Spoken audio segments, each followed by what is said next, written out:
Ողջույն, Բուն TV եթերում դիլեմա հաղորդաշարն է եւ ես Արեգ Քոչինյանն եմ։ Այսօր մենք խոսելու ենք Իրանի շուրջ ծավալվող ճգնաժամի թեմայով եւ իմ հյուրն է արևելագետ Գեորգի Միրզաբեկյանը։ Բարև ձեզ, շնորհակալություն հրավեր ընդունելու համար։ Բարև ձեզ, շնորհակալ եմ հրավերի համար։ Հարգելի հեռուստատիտողներ, դուք նկատել եք, տեսնում եք, որ անցնող ամիսների եւ հատկապես շաբաթների ընթացքում խաղադրույքները գնալով բարձրանում են, լարումը գնալով մեծանում է Իրանի շուրջ եւ այսօր կփորձենք հասկանալ թե իրավիճակը մինչև ուր է զարգացել եւ ինչ հնարավոր սցենարներ կան եւ այդ ամենի բնականաբար ազդեցությունը մեր վրա։ Պարոն Միրզաբեկյան, առաջի հարցը, որ ուզում եմ հասկանանք, գիտեք, հաճախ արենում միջազգային հարաբերությունները, որ աղմուկը ավելի շատ արենում, քան փաստացի ուրեմն զարգացումներ։ Հիմա հասկանանք, սա այդ իրավիճակն է, թե իսկապես մենք գործ ունենք ինչ որ առումով աննախադեպ ուժերի կենտրոնացման հետ տարածաշրջանում Միացյալ Նահանգների։ Շնորհակալություն հարցի համար, իրականում սա այն թեման է Իրանի շուրջ կատարվող զարգացումները, որ երևի թե 1.5 ամիս է, որ մեզ հանգիստ չի տալիս եւ թե աղմուկ կա, թե իրական անհանգստության պատճառներ եւ իսկապես կարծում եմ, որ աղմուկից բացի իսկապես կան անհանգստության տարրեր եւ կա վտանգ կամ էսկալացիայի տեսանկյունից, ինչու որովհետեւ սա տարբերությունն այն է, որ այս անգամ Միացյալ Նահանգները կարծեք թե ավելի լուրջ են տրամադրված վճռական գործողությունների հեռանկարների պարագայում, հնարավորության պարագայում համենայն դեպս, որն արտահայտվում է դիցոք օրինակի համար իրենց ավիակիրներից մեկը Պարսից ծոցի մատույցներ մոտեցնելով եւ ընդհանրապես այդ ուժի կուտակումները, որ մենք տեսնում ենք, դա բավական աննախադեպ կամ երկար ժամանակ նման բան չէր եղել, հա, հետեւաբար սա կարևոր ազդակ է եւ սա թույլ է տալիս մտածել, որ վտանգը մեծ է եւ ինչ որտեղ հա պատից կախված հրացանը հնարավոր է կրակի, եթե այսքան մեծ ուժեր են կուտակել, բայց ես կնշեմ այստեղ ինչպես ասում են դիվանագիտությունը հնարավորության արվեստ է, չպետք է բացառել սրա հաջողությունը եւ կարծում եմ, որ հուսադրող է գոնե այն էսկալացիայից խուսափելու, որովհետև այն կարող է վերաճել տարածաշրջանային պատերազմի, հուսադրող է այն, որ կողմերի միջև այնուամենայնիվ բանակցային գործընթաց կա եւ այսօր էլ կողմերը հանդիպելու են Ժնևում երրորդ անգամ, անկախ ամեն ինչից, թե կողմերը ինչ մաքսիմալիստական կամ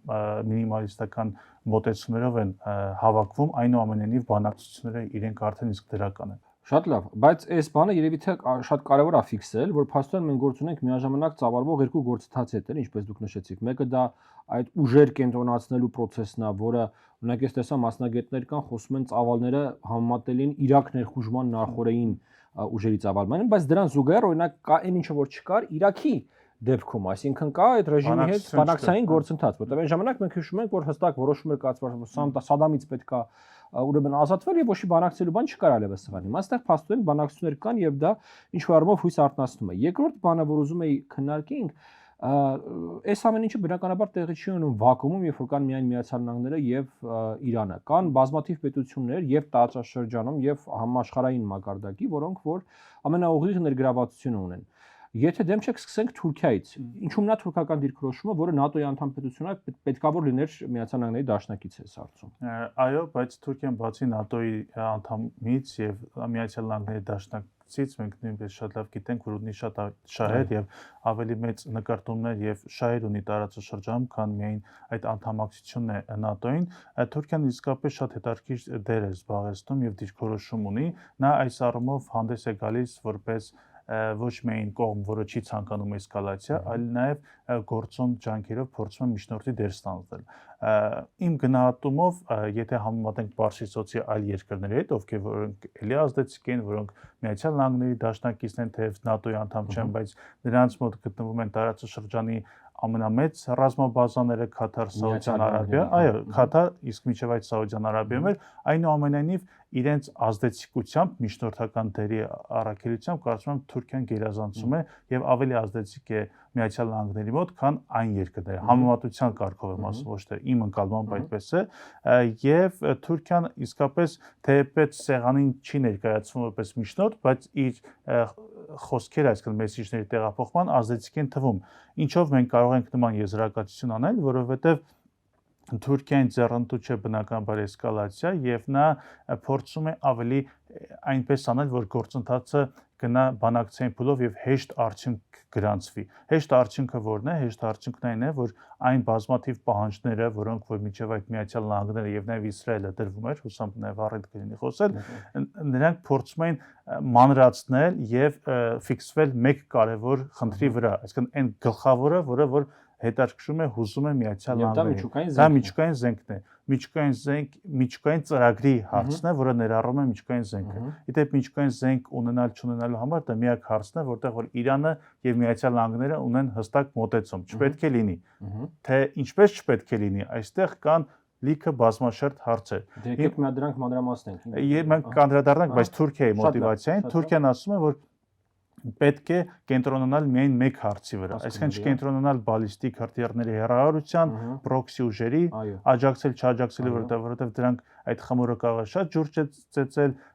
process-ը բարդանա եւ այլն։ Այսինքն եթե դուք ունեք սկզբունքային դիրքորոշում, որը որ չպետք է լինի զենք, եկեք դրա վրա կենտրոնանանք, մանավանդ որ դրա նախադեպը կար 2015 թվականի Իրանի միջուկային ծրագրի, ի վերջո Իրանը համաձայնել էր 3.67-ից ոչ ավել տոկոս ուրան հարստացնել եւ եկեք պայմանավորվենք համաձայնագիր կնքեք եւ գոնե երկարաժամկետ կամ տեսական կտրվածքով այդ հարց դեսկալացվի, լուծվի գնա։ Այսինքն Թուրքիան եւ այդ դաշնակիցները այս հարցի կողմնակիցն են։ Եվ պետք է նշել, որ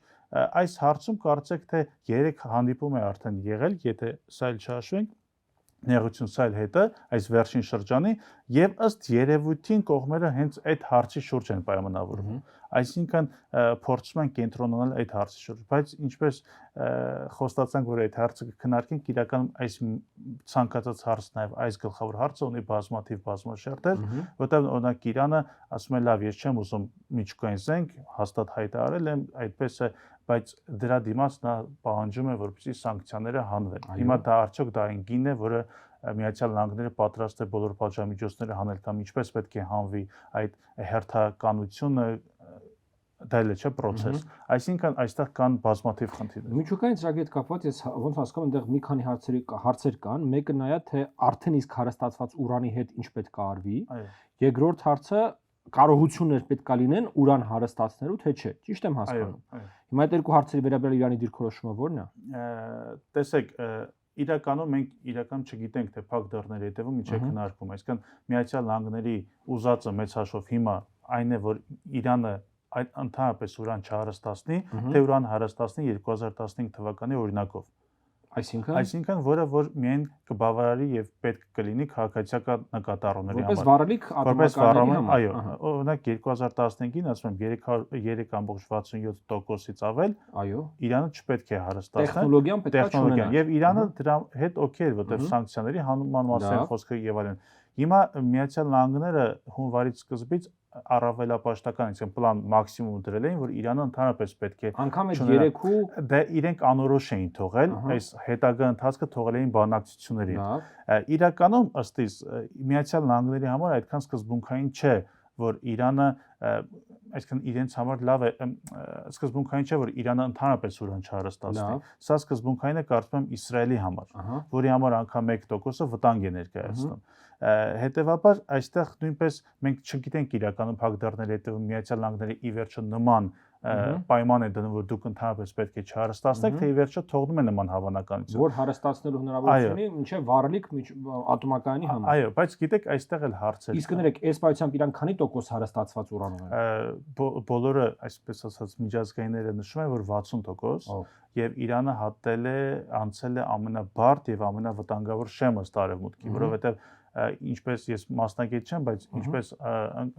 գրում են փորձագետները 60%-ին հասնելը ամենաբարդ փուլն է եւ 60%-ից հետո արդեն եթե 90% մաքրության հասնես, արդեն միջուկային մարտագլխիկներ կարող է ստեղծել։ Այսինքն նրանք փորձում են պարպել դա, բայց դա էլ հետևանքներ այն բանի, որ Միացյալ Նահանգները դուրս եկավ, հետո Եվրամիությունը փորձեց աջակցել Միացյալ Նահանգներին եւ փաստորեն այսպիսի անկառավարելի process սկսեց, որ Իրանը ի վերջո հարստացրեց 60% մաքրության հասավ, եթե դա այդպես է։ Այսինքն այստեղ կա մեծ խնդիր, բայց ես իմ ուշադրությունը կուզեմ այլ բանի հրավիրել, առայն որ որքան է այս ցույց տալու, թե այս խնդիրը ինչքան բարդ է։ առայն որ եթե բանակցային սեղանին ինչքան միջնորդները Վաշինգտոնը, Թեհրանը փորձեն միայն մեկ հարցի շուրջ բանակցել, բայց աներևույթ կերպով հնարավոր է որ այլ հարցերը, որոնք իսկապես կան, հնարավոր չլինի շրջանցել։ Հաշվի առնելով Իսրայելի գործոնը, այո, հաշվի առնելով Իսրայելի ազդեցությունը Միացյալ Նահանգների վրա, որովհետև ասում եմ, եթե այս հարցերը դիցուք նաև բալիստիկ հրթիռների հեռահարության հարցը, պրոքսի ուժերին հարցը այնքան էլ զգայունություն չունի Միացյալ Նահանգների համար, նույնը չենք կարող ասել Իսրայելի մասին, որը փորձում է ամենքերպ ցանկացած համագործակցություն կամ համաձայնություն խաթարել, որովհետև նա իր ազգային անվտանգության համար խնդիր է տեսնում։ Օրինակի համար բալիստիկ հրթիռների ծրագիրը Իսրայելը պնդում է, որ 300 կիլոմետր պլյուս հեռահարություն պետք է չունենան, որ իրեն չհասնի եւ ընդհանրապես վտանգ չսպառնա։ Հիմա դա բնականաբար Իրանը չունի այնպիսի հրթիռներ, որ հարվածի Միացյալ Նահանգների ցամաքային տարածքին, բայց ունի հրթիռներ, որոնք ոչ միայն իր ռազմաբազաներին կարող են հարվածել, այլ նաև Իսրայելին։ Հիմա հետեւաբար հարվածեցին եւ այո։ Հետեւաբար սա այն զգայունությունը չունի Միացյալ Նահանգների համար, սակայն շատ կարևոր է Իսրայելի համար։ Ես ճիշտ եմ հասկանում, որ Իսրայելը ցանկանում է Իրան, որ Իրանից ընդհանրապես որևէ սպառնալիք չի ներկայացնում իր համար։ Այո, եւ գուցե մասնատված Իրան, որը գուցե էլի չբխի Միացյալ Նահանգների շահից, որովհետեւ Միացյալ Նահանգների համար կարծում եմ ամենակարևորը կառավարելի Իրանն է կամ այնպիսի Իրանը, որը համագործակցի Միացյալ Նահանգների հետ։ Այստեղ եմ ասում, որ իրականում խնդիրը շատ բարդ է, ինչ իմաստով Միացյալ Նահանգները Իրան տեսանկյունից եթե վերցնենք, որովհետև լինի էսկալացիա, լինի հարված թե չէ, ելքը բանակցություններն են, որովհետև Իրանը, քանի որ այնպիսի հեշտ երկիր չի, որ միանգամից փորձեց իշխանափոխություն անել, հնարավոր է ավելի կարծրացած իշխանություն գա, եւ հետո պարզվի, որ այս իշխանությունը ավելի ձեռնտու էր, քան բանակցային։ Այո, բանակցային էր, որովհետև դու ինչքան էլ հարվածես Իրանը, որը իշխող վերնախավը, որը զգա, որ ինքը այլևս չունի տեղ գնալ եւ իրեն փորձում է սեղմել օղակը, նա ավելի պակաս բանակցային կդառնա։ Հետևաբար կարծում եմ այս է դիլեման, որ Միացյալ Նահանգները տատանվում է, այսինքն հարվածել ինչ կստանա այդ հարվածից։ Իշխանափոխության չեմ կարծում, որ կհասնեն, դա արդյոք ավելի կարծր կդարձնի Իրանին, թե ոչ։ Պարոն Միրզաբեկյան, մի էսպիսի հարց։ Հիմա այն ինչ որ ցանկանում է Իսրայելը, դա դեռևս իսկապես կարա տեղավորվի ազգային անվտանգության պատկերացումների մեջ, թե դա այլևս ռեգիոնալ դոմինանտության օրակարգի սպասարկումը։ Իրականում եւ առաջինը եւ նրա համար որ տեսանք 12-րդ պատերազմի որ հարձակվեց բավական ծանր հարվածներ ստացավ եւ երկրորդը ունի նաեւ այլ շահեր։ Այստեղ էլ գալով Թուրքիայի շահերը։ Այո, դրան է ուզում հետո։ Հա, այստեղ էլ Թուրքիայի հիմա հետաքրքրությունը ո՞րն է, որ ինչու է ուզում միջնորդի դեր ստանձնել, որովհետեւ Թուրքիան ձեռնտու է թույլ Իրան, բաժամիջոցների տակ գտնվող Իրան, պատմական կոնտեքստը որևէ մեկը չի հանել, ի վերջո նրանք մրցակիցներ են։ Մոհամմադ Ջավադ Զարիֆը նույնպես շատ հետաքրքիր է գրել իր գրքում հիշողությամբ բարձրական շատ արևելյան ձևով Թուրքիան նկարագրել է, որ նրանք մեր ընկերներ են, բայց նաև լինում են թշնամու մոտապես այսպիսի բան, համ այնն է ասում, համ այն, դա շատ բարդ մրցակից է, բայց նաև շատ կարևոր Իրանի համար, բայց իհարկե մրցակցությունը որևէ մեկը չի հանել եւ Թուրքիան ձեռնտու է լինել այնպիսի դիրքում, որ ինքը փորձի միշտ միջնորդի դեր ստանձնել Իրանի եւ Արևմուտքի միջեւ, բայց նաեւ այնպես չլինի, որ Իրանը ոնց որ ասած խաղից լրիվ դուրս գա եւ մնա ինքը միայն Իսրայելի հետ։ Այո, որ հավասարակշռությունը պետք է պահի։ Այո, եւ այնպես էլ չլինի, որ թամպես բոլոր սանկցիաները դուրս գան եւ նա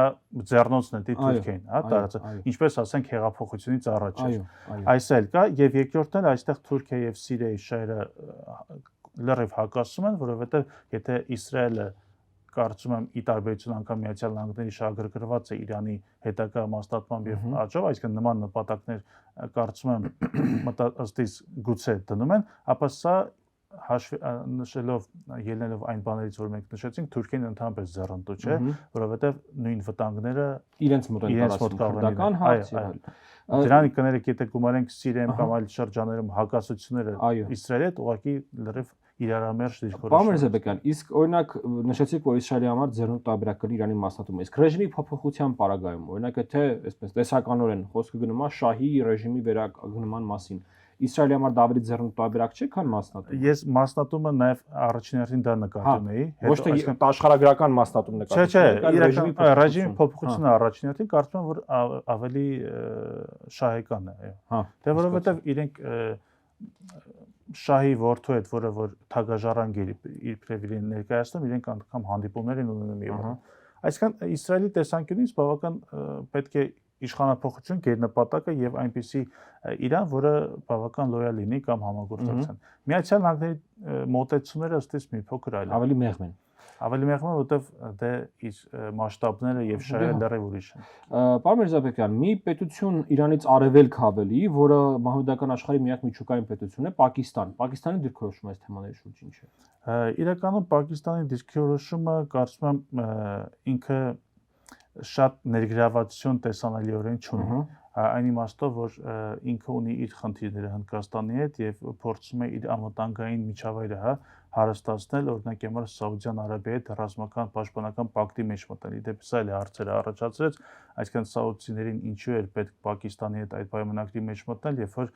Պակիստանը այդ առումով պայթունավտանգ երկիր է։ Իսկ սաուդիները դաշնակից են Միացյալ Նահանգներին եւ համեմատաբար սաուդցիների անվտանգային միջավայրը ավելի կայուն է, բարվոք է, քան Պակիստանի շուրջ միջավայրը։ Ես նկատեցի նաև խոսակցություն կա, որ այդ Սաուդյան Արաբիա-Պակիստան խոսակցությունը Թուրքիան է կարծես հետաքրքրված։ Այո, եւ ասում են, որ անգամ փորձում են միանալ։ Բայց այլ, այսինքն ցույց է տալիս, որ ինչու է լավ սաուդցիներին պետք, երևի թե անվտանգային միջավայրում այս նոր բոլոր իրենց անվտանգ չեն զգում կամ փորձում են հավելյալ հովանոցներ իրենց վրա։ Բայց բոլոր դեպքերում լինի թե Պակիստան, թե տարածաշրջանային մյուս պետություններ, Թուրքիա եւ Մերձավոր Արևելք, թե Կովկաս, կարծում եմ, որ սա այն դեպքն է, որ բոլորը իսկապես հետաքրքրված են կայունությամբ եւ դուրք են տալիս բանակցային գործընթացին, որովհետեւ որևէ մեկին պետք չի էսկալացիա։ Բացի Իսրայելից։ Կարծում եմ։ Այսինքն այդ ֆիքսում ենք, որ ըստ էության կա կոնսենսուս մինուս, ոչ մեկ չի ուզում էսկալացիա բացի Իսրայելից։ Դե տեսեք, հիմա եթե բանակցային փուլով բոլոր պահանջները բավարարվեն, էլի գուցե չուզենան։ Բայց բոլոր պահանջները անգամ տեսականորեն մենք այդ ֆիքսեցինք, որ չեն կարա, չէ՞, Կարծում եմ չէ, եւ ես կարծում եմ, որ պրոքսիներ։ Ես անգամ կարծում եմ, որ այս գլխավոր հարցի շուրջ էլ եթե լինեն համաձայնություն, սա գուցե երկարատև չլինի, որովհետեւ բաց է մնում այլ հարցերը, եւ սա Իսրայելի տեսանկյունից էլ այդ հարցերը բաց է մնում եւ գործելու տեղ է թողնում։ Ու մենք դրա օրինակը նախադեպ ըստ էության ունենք, երբ որ Օբաման պայմանավորվել էր ըստ էության Իրանի հետ գործարքը պատրաստել, հետո Իսրայելի ճնշման ներքո նոր ադմինիստրացիան գործարքից դուրս եկավ։ Ճիշտ է, այսինքն այն ինչ որ դուք նկարագրեցիք, դրա անգամ պատմական նախադեպ է։ Եվ ոչ վաղանցյալում եւ էլի բալիստիկ հրթիռների հետ կապված, որտեղ նույն Իսրայելը վտանգ է շարունակում։ Ասին լավ, դուք ձեր հարցերը կամ նաեւ իմ մտահոգող հարցերը լուծվեց մի մասամբ, բայց ամբողջը չփարատվեց։ Այո, եւ դրա համար Միացյալ Նահանգները դուրս եկան։ Ակնհայտ դրա համար եմ ասում, եթե այս գլխավոր հարցի շուրջ են պայմանավորում, ինչքան էլ որ կողմերը դուրս են թողել, եթե թողել են այն մյուս հարցերը անտեսանելի են վերադառնալու։ Հիմա մենք ձեզ ֆիքսեցին գլխավոր հարցը, դա միջուկային ուրեմն ծրագիրն է, մի քանի ընդ որում էլեմենտներով, եկեք նաեւ փորձենք հասկանալ այդ մյուս հարցերը, որ այդքան ասում ենք, իրանցից ինչ է ներկայացնում։ Մեկը դա բալիստիկ հրթիռներն են, հրթիռները, որոնք ի վիճակի են փաստորեն հասնել մինչև Իսրայելի տարածք, այսինքն 300+ հանգիստ, ուրեմն ռադիուսով աշխատող եւ նաեւ ոնց ասում այդ գերարակ, այդ բալիստիկ, այսինքն բարձր տեխնոլոգիական։ Իսկ պրոքսիների հարցը ինչ է իրանից ներկայացնում։ Տեսեք, պրոքսիների հարցը իրական ինքը բավական հետաքրքիր է, որովհետեւ այդ հարցը չի կարող նույն Իսրայելին կամ Միացյալ Նահանգներին չանհանգստացնել, բայց ինքը համեմատաբար ավելի հեշտ լուծելի հարցերից է։ Իրականում եթե Իրանի տեսանկյունից եմ ասում, այս կոնտեքստում, եթե կարողանում են քիչ թե շատ ավելի ըմբռնելի համաձայնության հասնել, ապա Իրանը կարծում եմ պատրաստ է պրոքսի ուժերի հարցում զիջել, որովհետև ի վերջո իր արժև դրված են ավելի Թեհրանի տեսանկյունից կապիտուլյացիոն պահանջներ, իսկ սրա դիմաց նա կարող է զիջել, եթե, չգիտեմ, որոշեն, որ ուրանի հարստացումը որոշ չափով կարելի է, բայց դրա դիմաց ասենք սանկցիաները հանվում են եւ այլն։ Բայց պրոքսի ուժերն էլ մանավանդ այն համատեքստում, որ պրոքսի ուժերը իրենք արդեն իսկ չեն գործում լրիվ ուժ գնությամբ, որովհետեւ Իսրայելը այնպես չի արել, որ նրանք նույն ուժով ջախջախի չարվածները, չէ՞ ոնց ասում։ Ջախջախի 2023 թվականի turning point-ներ, որ Գազային պատերազմը սկսվեց, նրանք Հեզբոլա, Համասը մեծ հարվածներ հասցրեցին, հիմա էլ Համասում, այսինքն Գազայում կա այլ պայմանավորվածություն, եւ մնում են Եմենի հութիները, իհարկե Իրաքում էլ կան, բայց այնուամենայնիվ այդ դիմադրության առանցքը, որը նաեւ փլուզվեց կամ ծանր հարված ստացավ Սիրիայում Բաշար Ասադների ընտանիքի տապալումից հետո ինքը մեծ հաշվով դիմադրության առանցքը փլուզվեց եւ հիմա ինքը բավական թույլ վիճակում է համեմատած նախորդ տարիների հետ հետեւաբար կարծեմ լուրերը սպրդեցին որ Իրանը պատրաստ է այդ թեմաներով զիջել եւ կարծում եմ որ հիմնական պատճառները հենց դրանց հետ են կապված ստեղծված իրավիճակի եւ ամեն ինչ կախված է թե ի վերջո որ հարցերը կբավարարվեն Իրանի տեսանկյունից բայց նույնպես կարծում եմ որ սանկցիաների հանումը նույնպես ինքը ինչքան որ փոխկապակցվում է միջուկային ուրանի հարստացման միևնույն ինքը այլ հավելյալ բարդ խնդիր է էլի համաձայնության հասնելը։ Պարոն Միրզաբեկյան, ես այսպեսի բան եմ ուզում խնդրեմ։ Ինձ կարաք բացատրեք ոնց որ 7 տարեկանի, թե Իրան-Իսրայել հակամարտությունը ինչի մասին է եւ ինչ նպատակ է հետապնդում։ Այսինքն, օրինակ չգիտեմ, հայ-ադրբեջանականը էթնո-տարածքային է, հազարով մի այլ կոնֆլիկտ հարևան պետությունների, որոնք իրար մեջ ունեն տարածքային կոնֆլիկտ, ընկալելի է։ Հիմա այս կոնֆլիկտը ինքը ինչի մասին է։ Այս կոնֆլիկտը իրականում գիտեք Իրանը-ամերիկյան եւ Իրանը-իսրայելական հակամարտությունը մեծ հաշվով սկսվել է հեղափոխությունից հետո, այսինքն երբ որ Իրանի դիրքերը եւ գաղափարական դիրքորոշումները սկսվել են փոխվել եւ ինքը փորձել է աջակցել նաեւ իսլամական եւ տեղի ուժերին, որոնք որ իրենց տեսանկյունից ճնշման են ենթարկում Իսրայելի կողմից։ Եվ նա փորձել է այդ խմբերի միջոցով հակազդել, այսինքն փորձել է ավելի մեծ դիրքեր գրավել տարածաշրջանում, հաստատել իր դիրքերը, սա ձնագնդի էֆեկտի պես է, գիտեք, որտեղ հեղափոխությունից հետո Միացյալ Նահանգների հետ կտրուկ սրվեցին հարաբերությունները, հետևաբար ոնց որ սրվեցին իր անմիջական դաշնակցի հետ հարաբերությունները Իսրայելի հետ, եւ հետևաբար այս հետագա ընթացքում այս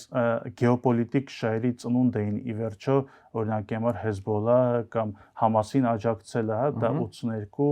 ժամանակագրորեն էլ որ նայենք, հետո 87 թվականին Համասը երբ որ ստեղծվեց, այսինքն Իրանը դարձավ նաև աջակցեց այդ խմբերին, իսկ Հեզբոլլահին մեծ հաշվով ստեղծեց ի հակակշիռ Իսրայելի ազդեցության տուրք տալով պաշտպանական ուժերին այդ ժամանակ եւ այսպես կարելի ասել խորացավ նրանց աշխարհակահական շահերը իրարամերժ դարձան եւ սա հետագայում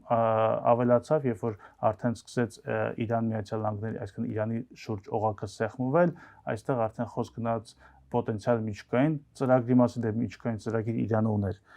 հետո խոսք գնաց որ Իրանը անպայման չպետք է ունենա միջուկային զենք սա Իսրայելը որպես հավանականություն դարձեց որ Իրանը ուր որ է հեսա միջուկային զենք է ունենալու եւ սա նույնպես սրեց երկկողմ հարաբերությունները այսինքն Իսրայելը բավական երկար ժամանակ է ահազանգում որ Իրանը ուր որ է սարքելու է միջուկային զենք այսինքն ինքը աշխարհակահաղական շահերի իրարամերժ լինելու հետևանքեր է հասկանալի։ Պարոն Միրզաբեկյան, մենք փորձենք հասկանալ ինչ էսկալացիոն սցենարներ կան։ Պատկերացնենք, որ իրավիճակը գնում է ամեն դեպքում էսկալացիայի ճանապարհով, որոնք կարող են լինել դրա նպատակները, ինչ պետք է փորձեն անել այստեղ Միացյալ Նահանգները։ Ես ճիշտ ասած կգնանք նաև դեէսկալացիայի սցենարին։ Հիմա ուզում ուղղակի հասկանանք տեսականորեն ինչ նպատակներ կարող են իրենք հետապնդել։ Ես դժվարանում եմ արդեն ասել, որովհետև շատ երկար ժամանակ տևեց, որ Միացյալ Նահանգները, որովհետև սկզբում երբ որ մոտեցնում էին ավիակիրը, առաջին հայացքից թվում էր, թե արդեն Միացյալ Նահանգները վճռականորեն պատրաստ են հարված հասնել, հիմա կարծեք թե իսկապես տատանվում են։ Եվ տատանվում են կարծում եմ մի քանի պատճառներով, գուցե դժվարանում են պատկերացնել, թե այդ հարվածները ինչի կարող են հանգեցնել, նորից նշեցինք գուցե կարծրացնեն։ Կան մեկ այլ մտավախություններ, որ ի վերջո սա կարող է թիրախավորել իրենց անմիջական դաշնակիցներին եւ նրանք չկարողանան իրենց անվտանգությունը ապահովել կամ պատշաճի ձևով ապահովել եւ հարվածել նրանց դիրքերին։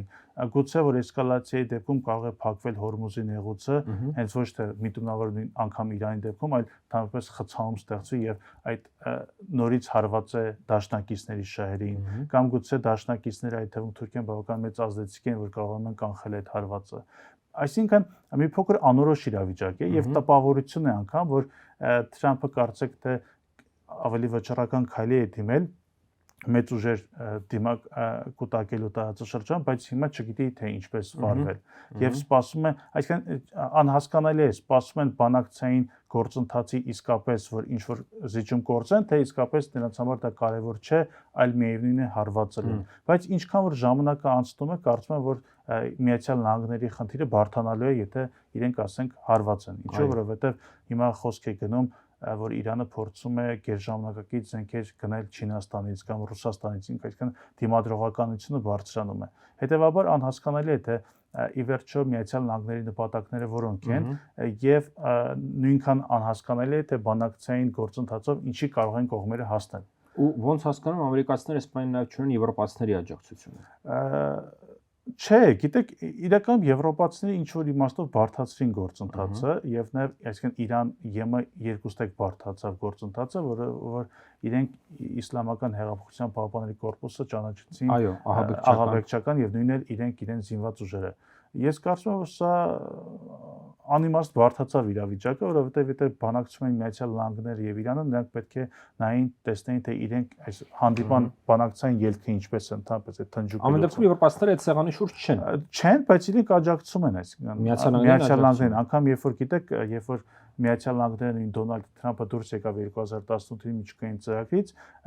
եվրոպացիները մնացին, բայց միևնույնն է մնալով դրանք աջակցեցին Միացյալ Նահանգներին։ Այսինքն իրականում այստեղ էլ եթե Միացյալ Նահանգների հետ հարցերը լուծվի, մի հատ էլ պետք է առանցին լուծվի եվրոպական եռակի հետ հարաբերությունները, որտեղ երկուստեք բարթացել է իրավիճակը։ Բայց ամեն դեպքում կհամաձայնվեք, որ եթե Միացյալ Նահանգների հետ հարցը լուծվի, եռակի հետ ավելի շատ տեխնիկական։ Իհարկե, մանավանդ գիտեք, երբ որ լիովին համաձայն է, մանավանդ դա տեխնիկական բնույթի հարց է լինելու, մանավանդ երբ որ Միացյալ Նահանգները ինչ որ դուրս էին եկել համաձայնությունից, մեծ հաշվով ուղիղ բանակցությունները հենց տետատետ նաև տեղի են ունենում Իրանի եւ եվրոպական եռակի միջեւ, այսինքն իրենք ի տարբերություն Միացյալ Նահանգների մշտապես կապի մեջ են եղել, թե ֆիզիկական հանդիպումների տեսքով, թե ընդհանրապես տարածաշրջանային իրավիճակը քննարկելու առումով։ Հասկանալի է։ Դեեսկալացիայի սցենարը դա բանակցությունների սեղանի շուրջ որևէ պայմանավորվածության գալն է։ Այո։ Հիմա այս ամեն ինչը ինչ ազդեցություն ունենում մեր տարածաշրջանի վրա, պարոն Միրզապետյան։ Մի կողմից բնականաբար մեզ չի կարող չլարել, որ մեր անմիջական հարևանի շուրջ նման զարգացումներ են տեղանում։ Մենք տեսանք, որ Հայաստանի պաշտպանության նախարարն է այս ուրեմն թոհուբոհի մեջ այցելել ուրեմն Թեհրան։ Հիմա երկու հարց. որը պետք է լինի Հայաստանի գործողությունները, եւ արդյոք օրինակ ճիշտ եք համարում արտաքին ներողություն պաշտպանության նախարարի այցը Թեհրան, եւ B այս բոլոր սցենարների դեպքում տարածաշրջանի վրա ինչ հավելը ճնշումներ են առաջ գալու։ Դե իրական ինչպես նշեցիք, այդ բոլոր երկրներին, այդ թվում Հայաստանին բնականաբար ձեռնտու չի էսկալացիան, որը վտանգավոր է եւ վտանգավոր ռիսկեր է պարունակում, այդ թվում նաեւ Հայաստանի համար։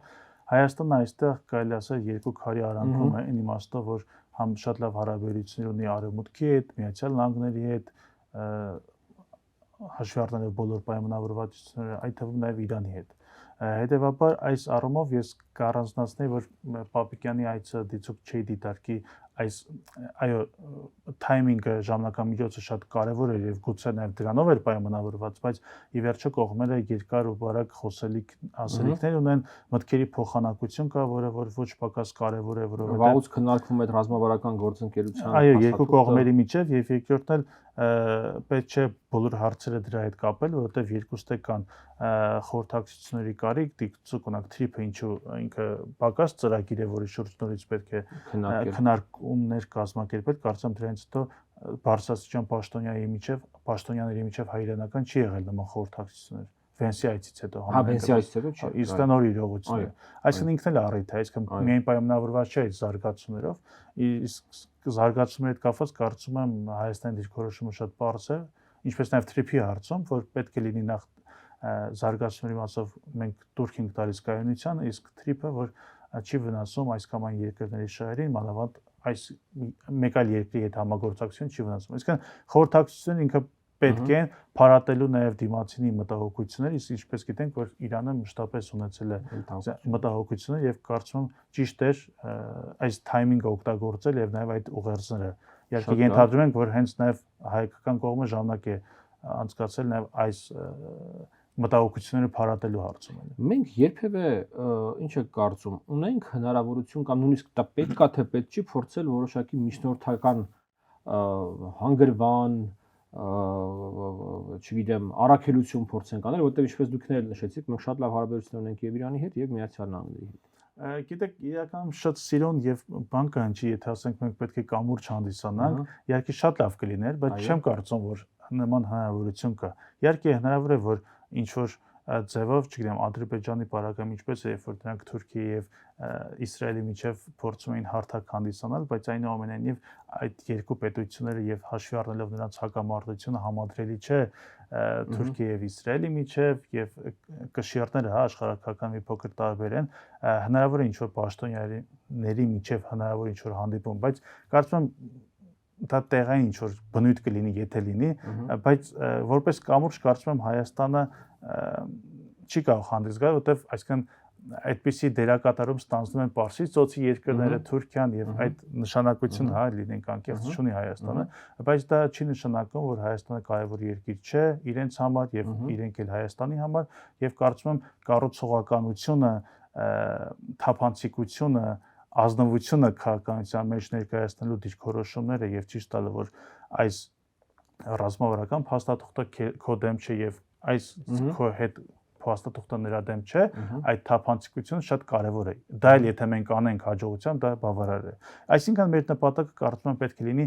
առողջ մրցակցային միջավայր գոնե մեր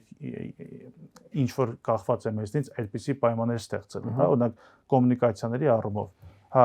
դա անցնել է մեր տարածքային ամբողջականության, ինքնիշխանության ներքո, ինչպես մենք ինքնև նշում եւ փաստաթղթում է ամրագրված, եւ փորձենք, շատ լավ, եթե դու ուզում ես նաեւ այլ ճանապարհ կառուցել, այդ ճանապարհը տեսնենք ժամկետով պատմությունը կամ տնտեսությունը թե ինչպես կորոշի այ ընթացքը։ Կարծում եմ սա ամենալավագույն ձևն է, որ մենք կարող ենք որտեղ։ Եվ վերջին հարցը, պարոն Միրզաբեկյան, ինչ եք կարծում, մեզ ստացվել է նույն չասենք փարատել իրանական այսպես կասկածները կամ ուրեմն մտահոգությունները կապված հայ-ամերիկյան զարգացումների հետ, թրիփի հետ եւ այլն, բայց ամեն դեպքում դա կառավարելի մինչեւ այս պահել ստացվել է հայկական կողմերում։ Կարծում եմ այո, կառավարելիության առումով առնվազն կարող ենք ասել այո, համենայն դեպս նույն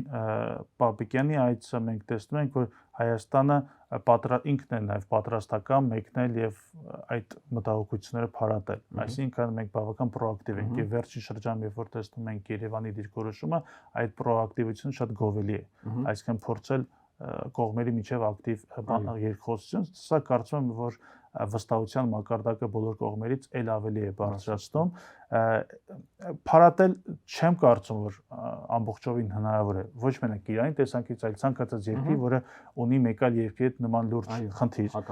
բայց նորից եմ ասում, կարևոր խնդիրը միշտ ձեռքը դնել պուլսի վրա, միշտ չափել այն եւ կարծում եմ, որ մինչեւ այժմ մեզ հաջողվել է, համենայն դեպս Իրանից պաշտոնական թե Իրանից եկող արձագանքները հուսադրող են, այսինքն իրենք էլ մի կողմ են դրել այդ միջանցքի տրամաբանությունը եւ փորձում են ավելի շատ խաղալ մրցունակության վրա, հա, այսինքն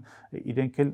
այլ երկրների հետ են կամ նույն Հայաստանի հետ են փորձում կոմունիկացիաների առումով հարաբերություն հաստատել, զարգացնել, այլ ընտրանքներ են առաջարկում։ Կարծում եմ, որ այդ առումով այդ բոլոր մտահոգությունները կամ կասկածները առնվազն կառավարելի վիճակում են։ Շնորհակալ եմ շատ հրավերությունելու համար։ Շնորհակալություն։ Հարգելի հեռուստադիտողներ, թեման շատ դինամիկ է, թեման օրերի, ժամերի ընթացքում կարող է փոխվել եւ ըստ անհրաժեշտության նորից կվերադառնանք այս թեմային։ Լավ եղեք, կհանդիպենք յուրաքանչյուր կիրակի 19:00։